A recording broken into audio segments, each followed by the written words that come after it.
యోగివరేణ్య, శుకమహాముని, ఈ సందర్భంలో నా మనస్సులో ఒక ప్రశ్న కదలాడుతున్నది.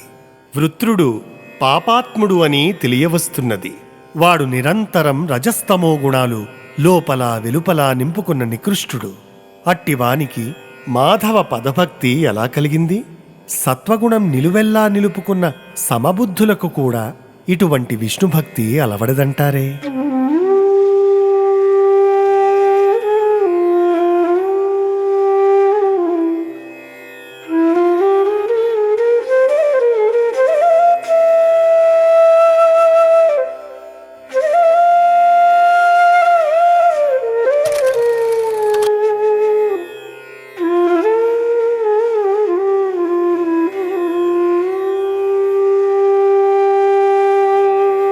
ఉర్వరగల రేణువుల కన్న దట్టమై కడునొప్పు జీవ సంఘములు కలవు.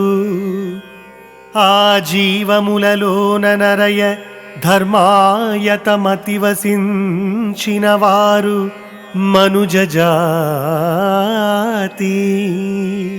ఆ మనుష్యులలోన కామంబు బెడబాసి మోక్షార్థులగువారు మొదలనరిది. మోక్ష మార్గంబు ఆత్మమూలంబుగా నుండు వారిలో ముక్తులు వేరు తరచు. ముక్తులైనట్టి వారిలో యుక్తి తలప చాలా దుర్లభుడు, అమిత ప్రశాంతపరుడు, పరమ సుజ్ఞాన నిరతుండు, భద్రగుణుడు, రమణ శ్రీవాసుదేవ పరాయణుండు. ఆ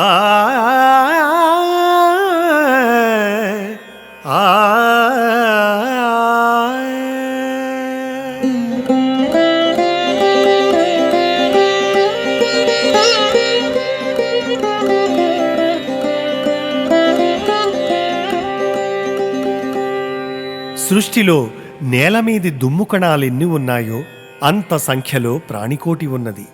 అందులో ధర్మాధర్మ వివేకం ఒక్క మానవజాతికి మాత్రమే ఉన్నది. ఆ మనుషులలో కూడా పెద్ద శాతంలో జనులు అర్ధకామాల కోసమే అంగలారుస్తూ ఉంటారు. మోక్షం కోసం ప్రయత్నించేవారు చాలా తక్కువ. ఒకవేళ పూర్వజన్మ పుణ్యకర్మ విశేషం వలన మోక్ష మార్గంలోనికి ప్రవేశించిన మోక్షసిద్ధి పొందేవారు చాలా దుర్లభంగా ఉంటారు. అందులోనూ విశిష్టంగా చెప్పుకోదగినవాడు శ్రీమన్నారాయణుని యందు నిరంతర భక్తిభావన కలవాడు మాత్రమే.